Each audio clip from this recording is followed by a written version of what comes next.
আসসালামু আলাইকুম, কি অবস্থা সবার? আশা করি সবাই অনেক অনেক ভালো আছেন। তো আজকে একটা ভিন্ন ধরনের ভিডিও নিয়ে আসছি। আমি আছি এখন হচ্ছে আলামারিয়াতে, যেটা পাহাড়ের উপরে আছে এখন বর্তমানে। শহরের ভিডিও অনেক করছি, এখন চিন্তা করলাম যে একটু নিরিবিলি পরিবেশে যাই, রোদের অনেক তাপ। আর এখন আছি হচ্ছে একদম পাহাড়ের উপরে, বাইক নিয়ে উঠছি, যেটা বান্দরবনের একটা ফিল পাইছি এখান দিয়ে ওঠার সময়। সাজেক যাওয়া হয় নাই, সাজেকের রাস্তা কতটুকু ঢাল জানি না, কিন্তু বান্দরবনের রাস্তা হিসেবে আমার ভালো একটা অভিজ্ঞতা আছে। আর এখন আছে হচ্ছে আলামারিয়াতে। এখান থেকে এগুলো হচ্ছে সব বাড়িঘর, এই মানুষ এখানে থাকে, তাদের নিজস্ব হয়তো বা। আর অনেক প্রচুর পরিমাণে রিসোর্ট আছে, বিশেষ করে আলামারিয়া হচ্ছে ওই পাশে। এটা হচ্ছে আলামারিয়ার এন্ট্রান্স গেট।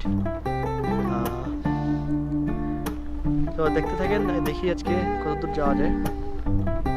যদি আমার ভিডিওটি প্রথম দেখে থাকেন তাহলে অবশ্যই আমার চ্যানেল সাবস্ক্রাইব করবেন। যদি ফেসবুকে দেখে থাকেন তাহলে লাইক দিতে ভুলবেন না।